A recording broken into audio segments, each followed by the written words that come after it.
जयकारा शेरावाली दा बोल साचे दरबार की जय हो। तो भक्तों, कैसे आप सभी, उम्मीद करते हैं सभी बढ़िया होंगे। आज हम आपको बताएंगे कि सभी, जैसे कि हम देखते हैं कि जितनी भी माताएं के रूप में पूजी जाती हैं वो अधिकांश रूप में सुहागिन की तरह पूजी जाती है, लेकिन फिर भी एक माता वैष्णो देवी ही ऐसी है जो कन्या रूप में ही क्यों पूजी जाती है। तो इसके बारे में आज आपको पूरी जानकारी देंगे। बिल्कुल आप वीडियो के लास्ट तक बने रहना। तो आपको बता दें ये एक बहुत ही पुरानी कथा है। और कथा कुछ इस प्रकार से कि जो त्रेता युग की बात है, ये दक्षिण भारत के रामेश्वरम में समुद्र तट पर एक सुंदर गांव था। वहाँ पर एक पंडित जी रहते थे। पंडित जी का नाम था रत्नाकर पंडित जी। रत्नाकर शिवजी और माँ आदि शक्ति के बड़े भक्त थे। गांव शहर में रत्नाकर का मान तो बहुत था, पर कोई संतान नहीं थी। रत्नाकर की पत्नी हमेशा आदि शक्ति से संतान की गुहार लगाती रहती थी। उन्होंने लगातार कई वर्षों तक माँ की पूजा अर्चना की। कई सालों से संतानहीन रत्नाकर की पत्नी की प्रार्थना एक दिन माँ ने बिल्कुल सुन ही ली। जब वह गर्भवती हुई तो एक रात रत्नाकर के सपने में एक बालिका ने आकर कहा कि मैं तुम्हारे घर आ रही हूँ, पर एक शर्त पर। मैं जो कुछ करना चाहूँ रोकोगे नहीं। पुजारी और सिद्ध पंडित रत्नाकर को यह आभास हो गया कि माँ आदिशक्ति के सत, रज और तम को दिखाने वाले तीन रूप महासरस्वती, महालक्ष्मी और माँ दुर्गा ने मिलकर इस कन्या का रूप लिया है। कुछ समय बाद इस दिव्या कन्या का जन्म हुआ। रत्नाकर को यह भी पता चल गया था कि यह कन्या अब माँ आदिशक्ति ने धर्म की रक्षा के लिए ही प्रकट की है। रत्नाकर उसी भाव से कन्या का लालन पालन करने लगे। तीनों महाशक्तियों के मिलन के उस स्वरूप को उन्होंने त्रिकुटा का नाम दिया। त्रिकुटा का स्वभाव जन्म से ही अनूठा था। बचपन से ही वह पूजा पाठ और धार्मिक कार्यक्रमों को देखकर प्रसन्न होती। और उस कन्या का 10वां साल भी शुरू नहीं हुआ था कि त्रिकुटा को यह पता चल गया कि भगवान विष्णु ने भगवान श्री राम के रूप में धरती पर अवतार ले लिया। त्रिकुटा ने यह व्रत ले लिया कि वह भगवान श्री राम से ही विवाह करेगी, नहीं तो आजीवन पर्यंत अविवाहित रहेगी। त्रिकुटा ने अपने पिता से कहा कि वह रामेश्वरम के तट पर रहकर तपस्या करना चाहती है। शर्त के मुताबिक रत्नाकर ने उसे रोका नहीं। 10 बरस की उम्र से ही त्रिकुटा समुद्र तट पर एक कुटी बनाकर रहने लगी। वह भगवान श्री राम को पति मानकर उसको पाने के लिए कठोर तप करने लगी। इसी तरह घोर तप करते त्रिकुटा को बहुत बरस बीत गए। सीता हरण के बाद भगवान श्री राम लक्ष्मण के साथ दल बल लेकर सीता माता की खोज करते हुए रामेश्वरम पहुँचे। श्री राम को पुल बांधने तक यहाँ ठहरना था। तो भगवान एक दिन विचरण कर रहे थे, तभी समुद्र तट पर एक तेजस्विनी ध्यानमग्न कन्या को देख बहुत चकित हुए। उस कन्या की भक्ति और आभास से वह स्थान अलग ही रोशनी से प्रकाशित हो रहा था।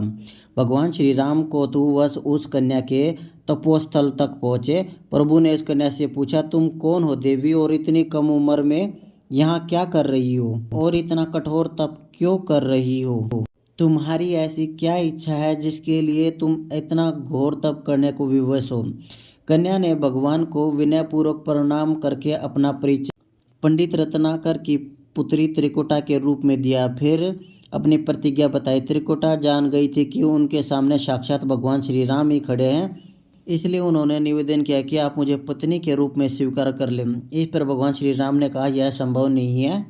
मैं एक पत्नी के रहने के संकल्प से बंधा हूँ। अपनी पत्नी के अपहरणकर्ता को दंड देने के लिए यहाँ तक सेना सहित आया हूँ। त्रिकुटा को यह सुनकर आघात पहुँचा।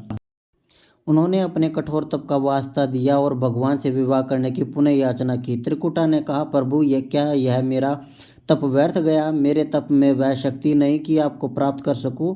मेरा तप अभी कम है, तो मैं इसे और कठोर करूंगी और जब तक जारी रखूंगी जब तक मेरी अभिलाषा पूरी नहीं हो जाती। भगवान ने कहा, जब मैं सीता का पता लगाकर लौटूंगा तब तुम्हारे पास आऊँगा। यदि तुम मुझे पहचान लोगे तो मैं तुम्हारी इस बात पर सही निर्णय करूँगा। त्रिकुटा को इस बात से बड़ी प्रसन्नता हुई कि उनका तप सफल है। भगवान ने उन्हें वरण का एक आश्वासन दिया है।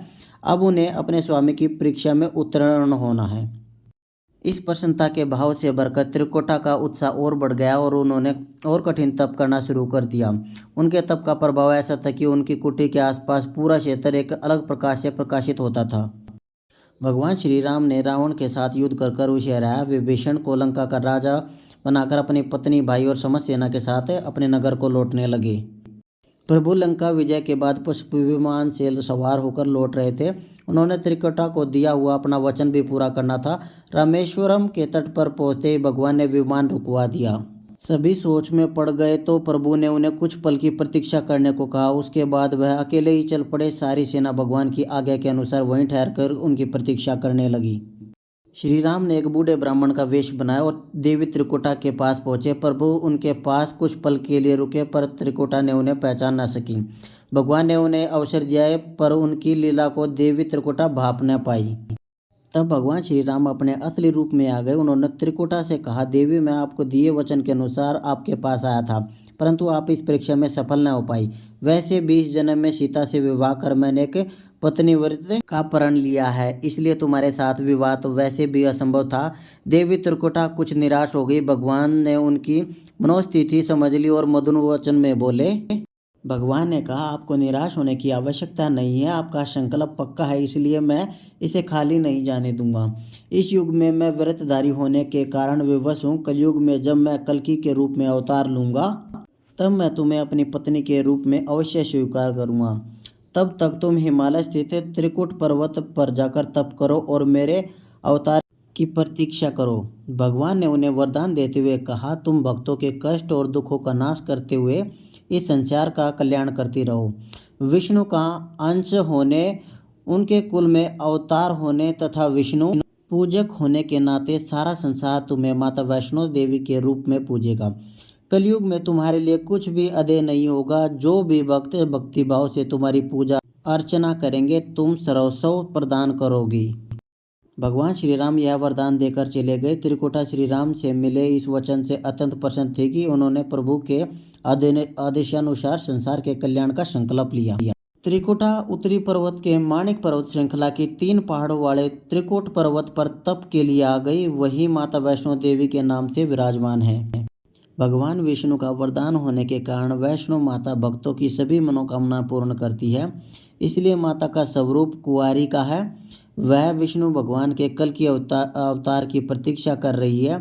इस अवतार के बाद भगवान उन्हें स्वीकार करेंगे और संभव है माता वैष्णो देवी को किसी अन्य धाम पर भी स्थान दे और उन्हें कुछ अन्य दायित्व भी दे।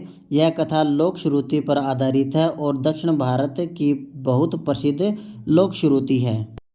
माता वैष्णो देवी के पास श्रद्धापूर्वक भक्ति के साथ आने वाले भक्तों की मनोकामना माता वैष्णो देवी पूर्ण करती है। उम्मीद करता हूँ जो कथा मैंने आप लोगों को बताई है आप लोगों को ज़रूर पसंद आई होगी।